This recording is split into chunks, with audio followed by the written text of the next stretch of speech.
Vous êtes nombreux à choisir Walfadjri pour vous informer. Bonsoir et bienvenue dans ce journal de 20 h dont voici les titres. Aly Ngouille Ndiaye et Mary Teuw Niane, Amadou Ba accusés d'être responsables de la mort de l'étudiant Fallou Sène par les élèves et étudiants de Pikine regroupés en fédération. Ces membres vont envahir la rue le 24 mai prochain pour dire non à la violence dans les campus universitaires. Barare désœuvré, cette localité du Niambour est dépourvue d'infrastructures sociales. Le chômage des jeunes a atteint le sommet, une situation qui a révolté les habitants qui sont sortis pour réclamer justice auprès du président Macky Sall. Et puis les dames plutôt optent pour des vaisselles neuves pour égayer leur table à l'heure de la rupture du jeûne. Une aubaine pour les vendeurs de ces batteries de cuisine, mais aussi de séduction pour les papilles et les yeux. Seul hic, les vendeurs trouvent cher le coût au niveau des grossistes. C'est tout pour les titres de ce journal qui démarre tout de suite.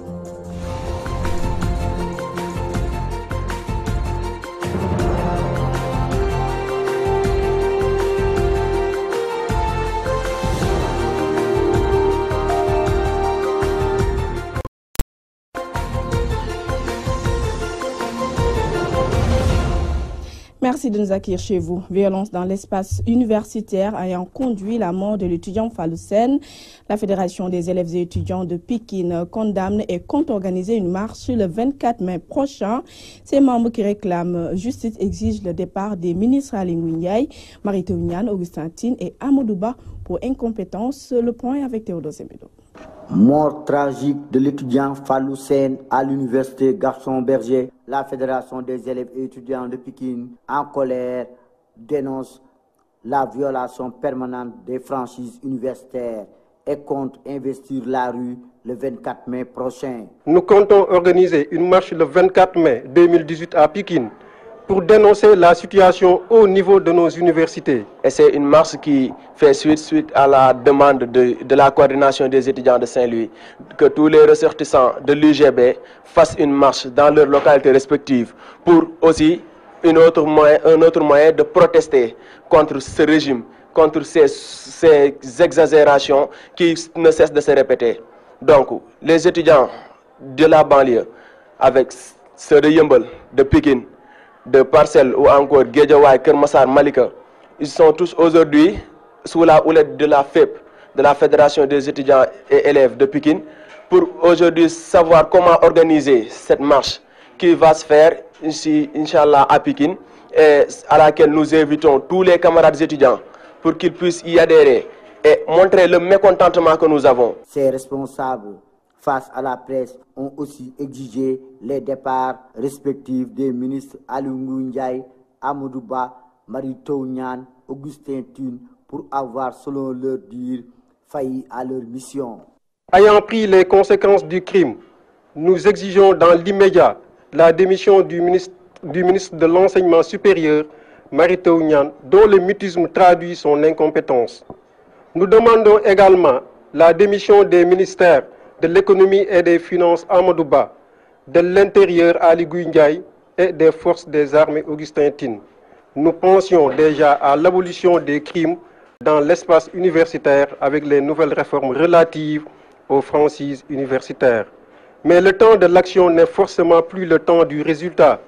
Il y a 15 jours de cela, nous étions là en train de fustiger le comportement dérogatoire des autorités ministérielles contre les élèves du lycée Malick Sy de Thiès qui ne sont toujours pas remis de leurs blessures.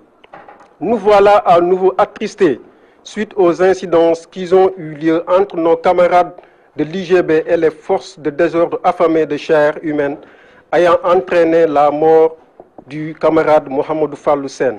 Ces potages qui soutiennent que trop c'est trop, Alla Gaye, Bassirou Faye appellent tous leurs camarades à la mobilisation pour que justice soit faite dans cette affaire, mais pour que de pareils drames ne se reproduisent plus dans l'espace universitaire. Théodore Semedo, Pikine, Walfadjri.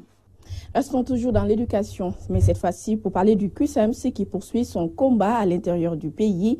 À Kédougou, le chargé de l'organisation précise que sans la justice sociale relative au paiement, à l'alignement de l'indemnité de logement, il n'y aura pas la paix. Le QCM a suspendu et non levé le mot d'ordre, rappelle Abdeliou Diouf au micro de Solibra Madabo. Nous avons accepté de reprendre le chemin de l'école parce que nous étions dans un cadre qu'on appelle le G6 et la plupart des syndicats avaient estimé que l'augmentation de 100 000 francs était suffisamment substantielle pour aller dans le sens, en tout cas, d'une suspension. On n'a pas levé, on a suspendu le mot d'ordre. Mais je dois dire que pour ce qui est de notre syndicat, le QSEMS, nous continuons à réclamer l'alignement de l'indemnité de logement au gouvernement. Et nous l'avons clairement dit dans le protocole. Nous ne sommes pas d'accord pour l'augmentation. Ce que nous réclamons et ce que réclament tous les enseignants du Sénégal, c'est l'alignement de l'indemnité de logement. Parce que là, il s'agit d'une question de justice sociale. Et pour nous, sans justice sociale, il n'y aura pas de paix sociale. La solution que propose le gouvernement, c'est un effort, nous le reconnaissons, nous avons pris acte, mais nous disons que c'est une solution conjoncturelle, alors que l'école a besoin d'une solution structurelle pour dépasser ces cycles de crise et qu'on puisse installer, en tout cas, la stabilité de manière définitive dans l'espace scolaire. Mais nous, ce que nous avons dit, c'est que l'indemnité doit être octroyée selon le diplôme. On ne demande pas à l'État de nous donner ce que les autres n'ont pas. On leur demande juste d'être juste et d'être en tout cas équitable vis-à-vis des enseignants. La lutte syndicale, c'est un éternel recommencement. Si l'État, comme il l'a promis, accepte de partager avec nous l'étude sur le système de rémunération au mois de juin et qu'il apporte les correctifs, on peut espérer que l'école va s'installer dans un cycle de stabilité dans la durée. S'il ne le fait pas, mais les gens aussi vont reprendre le combat. Parce qu'on n'aura pas le choix. Nous avons suspendu, c'est du français. On n'a pas levé le mot d'ordre, on a suspendu. Plus de 30 000 enfants sont sans extrait de naissance dans la région de Ziguinchor. Plusieurs élèves en classe de CM2 risquent de ne pas subir les épreuves du CFE et de l'entrée en 6e à cause de cette situation. Amadou Khalid Djemé pour plus de détails. Grâce d'une existence civile reconnue, son manque devient vite facteur d'exclusion sociale. L'acte de naissance est sans doute la pièce essentielle pour tout individu. Mais dans le sud du pays, ils sont des milliers d'enfants non déclarés à quitter les bancs de l'école, faute d'identité. Plusieurs centaines d'élèves en classe de CM2 risquent de ne pas faire le CFE. Selon Modou Lamine Sagnan, coordonnateur de la maison de justice de Ziguinchor. À l'état actuel, on estime que plus de 30 000 enfants au niveau régional n'ont pas d'état civil. Et vous savez, l'extrait de naissance est important parce que parmi ceux-là qui n'ont pas d'extrait, ils ont déjà plus d'1 an, ils sont à l'école, donc il y a lieu vraiment de régulariser. Plus de 30 000 élèves sans état civil, c'est vraiment inquiétant. Et c'est vraiment une catastrophe. Les chiffres parlent d'eux-mêmes et le constat ahurissant. La problématique de l'accès à l'état civil en Casamance exige une riposte à la dimension du déficit pour ne pas replonger la région dans une autre crise. La situation est encore plus chaotique dans les zones frontalières où les populations réclament une reconnaissance citoyenne. Mamadou Lamine Guédiou est du village de Touba Tranquille. Nous demandons aux autorités compétentes la tenue d'audience foraine afin de respecter leur nationalité aux nombreuses populations qui éprouvent le besoin. Cette réclamation de reconnaissance citoyenne rétablira un fait très important dans l'esprit des populations frontalières. La question a largement été évoquée les semaines dernières à Lindiane, à Némandé et à Kandialan dans la commune de Ziguinchor au cours de fora initié par l'université Hassan II de Ziguinchor à travers le bureau d'information du justiciable. Sous le thème « L'état civil, une ouverture vers la citoyenneté », El Hadj Babacar Sarr dirige la structure. Mais il se trouve qu'il y a beaucoup de difficultés parce qu'il est ressorti d'une étude, d'une mission que nous avions opérée avec le Forum civil il y a 3 ans de cela. Nous avons fait le tour de 11 communes, de 11 collectivités locales et on s'est rendu compte, notamment à Vélingara surtout, mais aussi à Ziguinchor, que les questions d'état civil relèvent d'une importance majeure parmi les préoccupations premières des populations. Au-delà de la régularisation des actes civils des dizaines de milliers d'enfants, c'est toute la problématique de l'enfance à Casamance qui préoccupe les acteurs engagés pour porter le plaidoyer. Amadi Khalilou Djemé Ziguinchor pour la radio-télévision Walfadjri. Les populations de Barar dans tous leurs états, le manque criard d'infrastructures de base et la problématique de l'emploi des jeunes constituent les maux dont souffre la localité. C'est la raison pour laquelle les habitants sont sortis pour interpeller les autorités, notamment le président Macky Sall. D'ailleurs, ils ont menacé de le sanctionner lors des prochaines échéances électorales. Le point avec Omar Karé. Situé dans la commune de Keur Momar Sarr, Barar manque presque de tout. Les populations sont sorties pour se faire entendre. Macky Sall a une dette envers les populations de Barar qui l'ont toujours soutenu et qui jusqu'à présent n'ont rien reçu venant de lui. Regardez notre case de santé, elle n'existe que de nom. Case de santé bi amuko bobu ba légui machine ñew fi jigen ñang ni sox nañu xol leen seen loxay dañuy gaayu lepp lañ def ben borne fontaine mo fi ni xam nga lolu du ndox. Nous n'avons qu'une seule borne fontaine pour alimenter tout le village. Vous-même, vous savez que c'est difficile. Des fois, les gens à cette borne fontaine pour attendre leur tour. Nous réclamons des branchements sociaux. Nous n'avons pas d'électricité jusqu'à présent et j'ai l'ultime conviction que le village devait être électrifié depuis longtemps, mais il y a un détournement d'objectif. Les poteaux électriques se situent non loin du village. Malheureusement, on a préféré électrifier d'autres villages plus loin que Barar, notamment Teller. Arborant des brassards rouges, les manifestants dénoncent également l'enclavement de leur village, pourtant situé à 3 km de la route nationale. Après la récolte, il est très difficile d'écouler nos produits, faute de pistes de production. En plus, certains conducteurs refusent de venir dans le village à cause de son difficile accès. Barar et ses environs, qui vivent essentiellement de l'agriculture, éprouvent d'énormes difficultés pour accéder aux terres. Conséquence, ces populations, notamment les jeunes, restent sans emploi.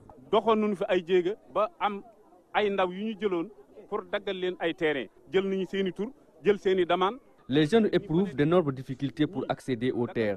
Ces derniers avaient même déposé des demandes et ont même versé 2500 pour avoir des parcelles qui vont leur permettre de mener des activités agricoles.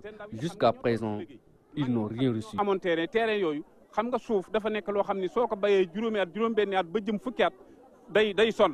Ces hommes et femmes qui interpellent le président Macky Sall pour la prise en charge de leurs préoccupations dans les plus brefs délais menacent de lui tourner le dos si rien n'est fait d'ici l'élection présidentielle de 2019. Oumar Kairé Louga, Walfadjri. Parlons politique à présent. Le grand parti promet de débouter le président Macky Sall hors du palais de la République au premier tour en 2019, venu à Kaolack sur invitation de la convention régionale de son parti. Malick Gakou mise sur une bonne politique agricole du bassin arachidier avec son programme Soukali et Sénégal. Plus de détails avec Alassane Ba.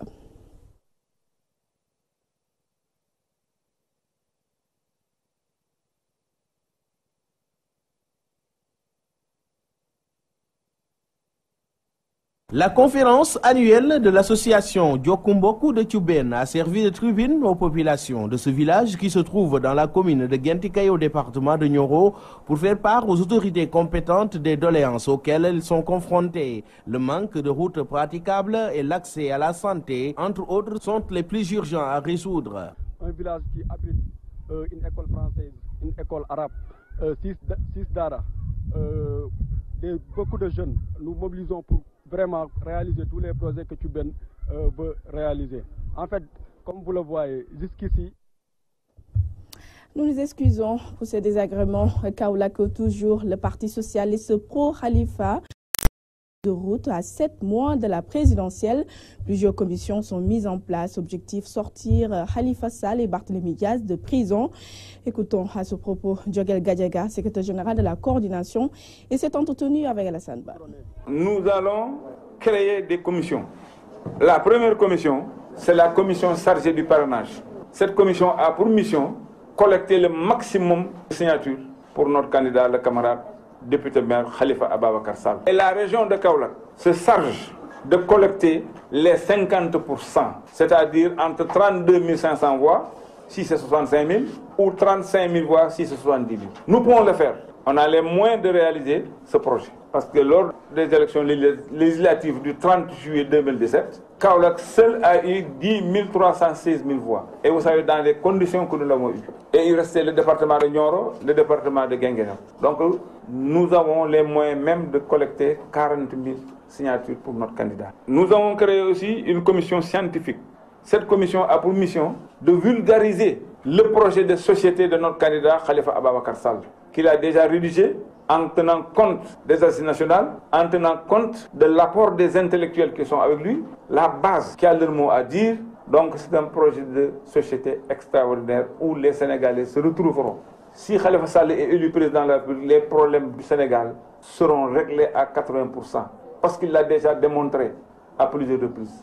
L'autre commission, c'est une commission chargée des finances. Sa mission, c'est d'aller collecter le maximum de fonds pour la caution du candidat Khalifa Ababacar Sall, 65 millions. Et ça aussi, Inch'Allah, la région de Kaolack fera une participation remarquable.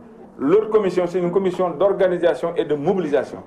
Parce que dans la vie, tout s'organise. Et il faut mobiliser les gens, les organiser. Parce que nous allons vers des élections. On ne mesure pas les gens, on ne les pèse pas, mais on les compte. Et nous voudrions, le 24 février 2019, que Khalifa Sall soit le président de la République du Sénégal. Et puis, le grand parti promet de débouter le président Macky Sall hors du palais de la République au premier tour en 2019.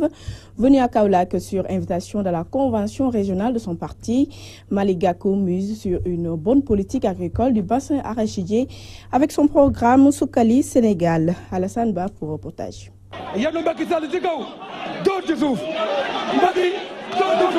À 7 mois des élections présidentielles, sous une invitation de la convention régionale du Grand Parti à Kaolack, le président de cette formation politique, Malick Gakou, montre son ambition de vouloir bouter le président Macky Sall hors du palais de la République pour s'y installer lui-même. Cette grande victoire qui va changer le Sénégal le 24 février 2019, qui verra le candidat de l'espoir, le candidat des femmes, le candidat des jeunes, le candidat des travailleurs, le candidat des paysans, le candidat des pêcheurs, le candidat des chômeurs, battre Macky Sall au premier tour pour changer le Sénégal. Pour mettre du développement économique et social, le président Malick Gakou se base sur son programme alternatif Suxali Sénégal pour redonner à la région de Kaolack son rôle de bassin agricole. La région de Kaolack, c'est le cœur du Sénégal.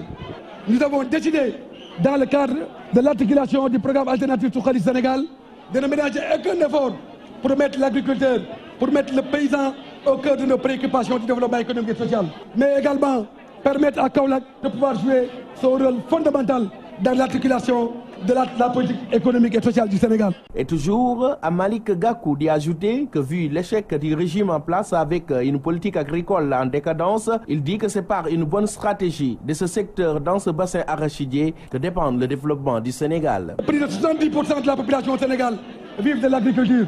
Alors comment développer le Sénégal sans mettre les agriculteurs, sans mettre les paysans au cœur de nos préoccupations de développement économique et social? Cela n'est pas possible. Et c'est malheureusement le sens de l'échec du PSE, c'est encore une fois le sens de l'échec du fracas du président Macky Sall. C'est le programme de renforcement de la décadence de l'agriculture sénégalaise. Parce que à quoi ça sert une agriculture où, malgré de durs labeurs, de difficultés incommensurables, les paysans ne peuvent même pas vendre leur culture? Cela est inadmissible et inacceptable. Lors de ce rassemblement à grande pompe, M. Gakou a fait savoir aussi qu'une fois élu président de la République, il se servira des bourses de sécurité familiale pour éradiquer à jamais la pauvreté dans le pays. Nous n'allons plus jamais faire comme Macky Sall, fatiguer les Sénégalais pour les aider. Nous allons vous aider à avoir la force de vous développer. Non seulement on va augmenter le montant des bourses familiales, mais également on va augmenter le nombre de bénéficiaires, puisque les Sénégalais sont fatigués. Pour rappel, la convention régionale de Kaolack du Grand Parti a relevé le défi en mobilisant fortement des militants et des citoyens en ce début de mois de Ramadan dans la grande salle de la CCAK. Kaolack, Al-Hassan Ba, Walfadjri. La cité Komiko, dans la commune de Bambilor, a inauguré sa grande mosquée, occasion saisie par l'imam pour revenir sur le rôle sacro-saint de ce lieu culte de l'islam. Des propos confirmés par le ministre de la Pêche qui a présidé la cérémonie. Reportage signé Najib Sagna. Komiko, dans la commune de Bambilor, éteint sa grande mosquée pour l'adjoint au maire de Bambilor. Cela permettra de renforcer la foi des habitants. Les habitants de Komiko pas voulu manifester aujourd'hui, cette journée, pour l'ouverture de leur grande mosquée. Je pense que ça a été une journée vraiment solennelle. Et qu'aujourd'hui, le ministre de la Pêche a participé avec eux à cette belle journée qui est une journée de prière. Donc c'est une grande journée. Donc c'est le premier vendredi du Ramadan. Donc je pense que tous les bienfaits que Dieu fera, on est partagés ensemble.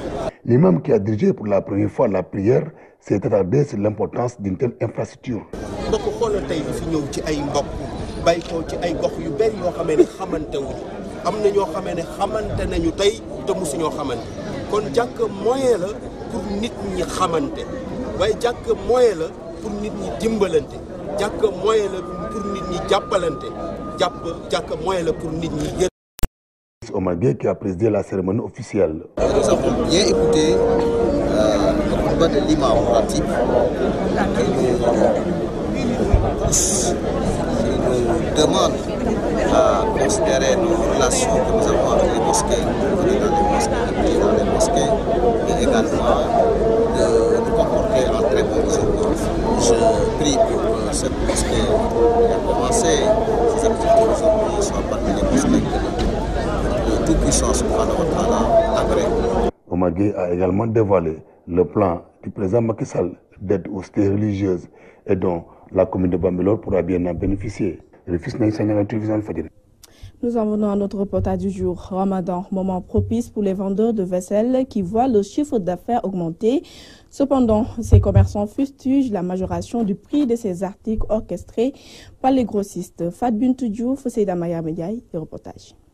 Le Ramadan, le moment le plus propice pour les vendeurs de vaisselle d'étaler leurs produits, mais surtout de se remplir les poches. Abdou Khadr Gueye et Cherfal, vendeurs au marché Grand Yoff, ne disent pas le contraire. Alhamdulillah, ça gagne plus depuis le début du mois de Ramadan. Vous n'êtes pas sans savoir que les Sénégalais respectent ce mois béni et les femmes font des achats de tout genre et se rivalisent. Les tâches, assiettes, tout marche. Les hommes et les femmes se bousculent dans les marchés pour acheter. En tout cas, on en profite. Ce mois béni, une occasion pour tout musulman de partager et de donner l'aumône. Ces vendeurs ne ressentent pas ces recommandations divines car ils fustigent la hausse des prix pendant cette période. Les grossistes profitent de l'occasion pour augmenter les prix car avant le Ramadan, ça coûtait moins cher. Ce qui se vendait à 600 francs est vendu à 650 francs ou 700.